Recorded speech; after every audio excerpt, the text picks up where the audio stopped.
financial literacy is completely killing our community. Let's talk about it. Am I the only one who feels like the people who are rich in the stock market are the brokest forms of rich? I'm so sick of people in the stock market telling me that I need to invest in stocks when 1, you don't drive your dream car, 2, you don't live your dream life, 3, I would never want your situation, 4, you have no liquid cash. Please stop giving me advice when it comes to the stock market. Your life is not the kind of life that I want. I am a liquid cash kind of girl. I like cars, G-Wagons, AMGs. I like things like that. I don't want to see my money in an account that goes up and down, up and down, up and down, that I cannot touch, spend, or use. I'm so sorry, y'all, but I just feel like the people who have lots of money in stock are the brokest form of being rich.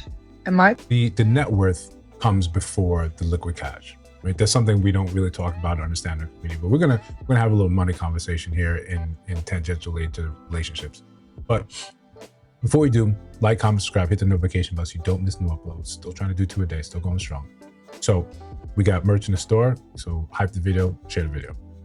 Look, this is very simple.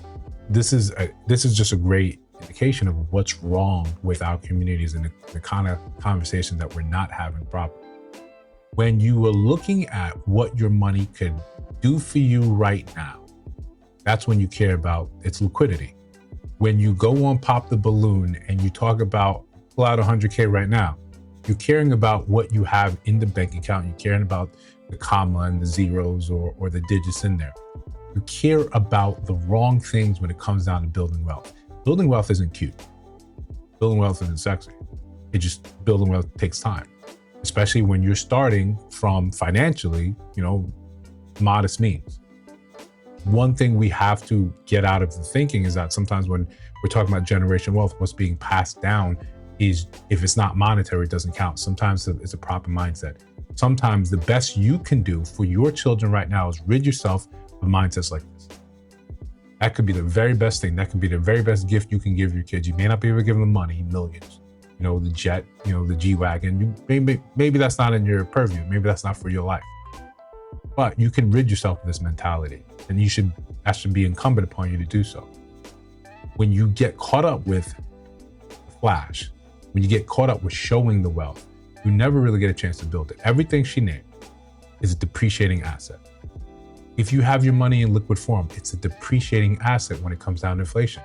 It slowly erodes whatever money that you're building there. There's no way around it. There's no way to joke about it. There's no way to make it make sense. You think about shrinkflation. The same commodities, the same goods you were buying, you get less of for the same price. You think about just straight up inflation. The price of eggs is not the price of eggs they were yesterday, last year. When you pay attention, and it becomes very obvious to see, we rarely go back in price. Large corporations don't see any reason to do so. We use things like the time, we take the pandemic, and we said there were shipping issues and structural issues. That's why the prices went up. The prices of goods had to increase. It cost more to get this over here from there because whatever. Those prices never went back down. We just figured, hey, you got used to paying them. You think you got a raise at work, you got 2% raise, inflation went up 3%. You're down 1%. You don't see it like that because you're not looking at it in totality. When you're type of girl that wants to have the G-Wagon, appreciating asset. Forget about the economic, the fuel capacity of this thing, how much more money you're going to spend in terms of your car note, insurance, and the maintenance, and then the cost to drive. You're probably spending, upwards of $1,500 to $2,000 a month for a vehicle that's going to take you everywhere the same, paid off one could. But because you want to look and you want to have that money to be spent, you think that this is somehow better than your money going up and down in the market.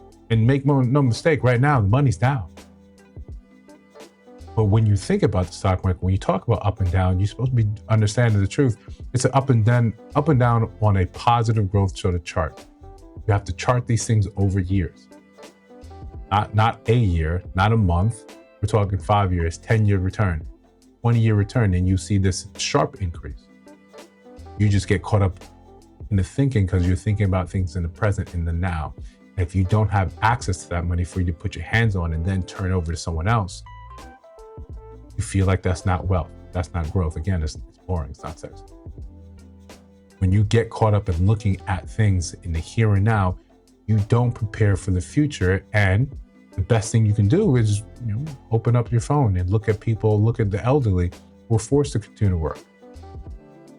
Some of these people are giving testimonies now say, I thought I had time. I thought I understood better. I thought I didn't have to do this, or it was just too expensive to do it, or you didn't prioritize it. You want to be known for, hey, I'm out here in the G-Wagon. I'm moving and shaking. People see me. I've got this money, making it happen. And then you look around and wonder, hey, how come I can't retire? Right? How come I can't retire? It's already difficult to find high-paying jobs that allow you to live.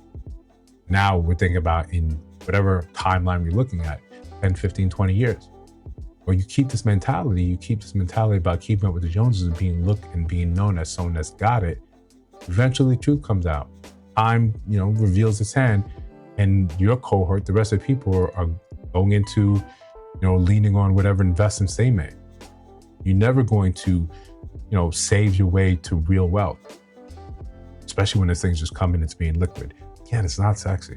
I know you don't want to hear about it. You don't want to hear about putting your money in ETFs. You don't want to hear about, dollar cost averaging. You don't want to hear about it. You don't want to think about that. I want to get paid. I want to use my money. I want to enjoy it. And then I want to look and justify my decisions by saying, those people with a bunch of money in the market, that's the worst form of rich. That's the worst form of wealthy. They're wealthy, you're not. They're wealthy, you're not. The thing about time, you think you have so much of it, but you probably felt the same way 15 years ago. Because you weren't making the right decisions back then, you're not in any better place now. Sure, you have stuff. That G-Wagon, whatever that cost, how much did you end up, financing for? When you finally do pay it off, how much money did you pay versus what could you get for the car now? How much did it cost you in maintenance, insurance? The sinkholes, the money pit, it's money trap. Money's gone. People are gonna know you for like, oh yeah, you're such and such with the G-Wagon. As important as you are, you think that it's showing off to people around you, they're just as broke as you are. But they have that same mentality, so now it's a one-up mission. G-Wagon was cool now I need to do something else. I need to take it another step further. Meanwhile, you have these people called like the quiet millionaires, the millionaire next door. It's not flashy with it, it's not moving like it, but they got the money, or they've done some of the work. I'm a fan. If you want those nice things, if you want the G-Wagon, I understand. You want to enjoy some luxuries in life. I understand. Build an asset, purchase an asset first. Let that asset pay for that luxury thing, that, depreciating asset. That way your money coming in is still doing its work. It's still putting on its big boy pants. It's still putting on a suit and tie. It's still going out there and making money for you. Different avenues that you can go about tackling that, and different ways you can make that happen. But the first way, the most important way, is that you need to change that mindset. You need to change the way you look at money and think it's more important to look good and feel good right now than it is to think about what the future holds. Because it's going to be a scary thing when there's a bunch of you, 60, 70 years old, still going to work, still trying to compete with the younger generation and whatever advancements AI has made by then. Don't want to find yourself in that position where now you're competing with a world that's completely, wholly unfamiliar to you. But you at least have memories and probably pictures of you in that G-Wagon, right?